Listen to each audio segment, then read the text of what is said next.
সহযোদ্ধা কমিটির সভাপতি এবং যারা আমাদের এই কথাগুলি শুনতে পাচ্ছেন, আগের বক্তাদের কাছ থেকে শুনেছেন,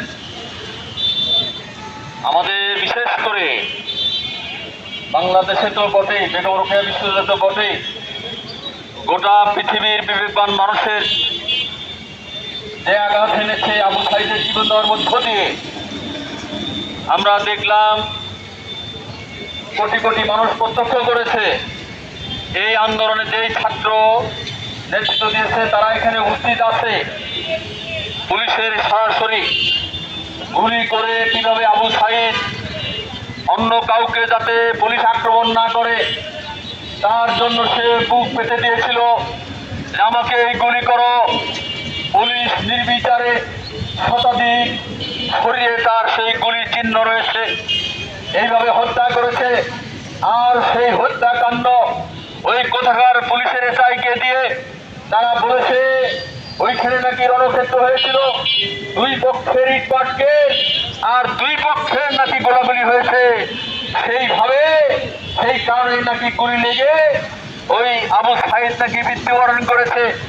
তার চেয়েও বড় হাস্যকর ঘটনা, 16 বছরের একটা বাচ্চা ছেলে, 16 বছর বয়স, ইন্টারমিডিয়েট পরীক্ষা দিচ্ছে, সেই ছেলেকে 1 নম্বরে হত্যার আসামি বানিয়ে 5 দিন থেকে কারাগারে নিক্ষেপ করেছে এই মেট্রোপলিটন পুলিশ কমিশনার সহ যারা এবং এই হত্যাকাণ্ডের সাথে যারা যুক্ত।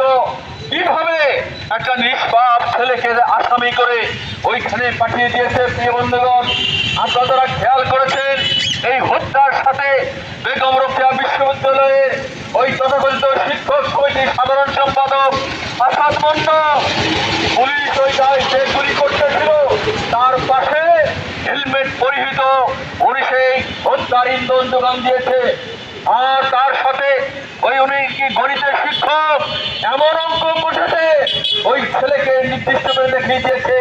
পুলিশকে নাকি হুকুম দিয়েছে এই ছেলেকে আগে হত্যা করেন, তাহলে আন্দোলন থামবে না।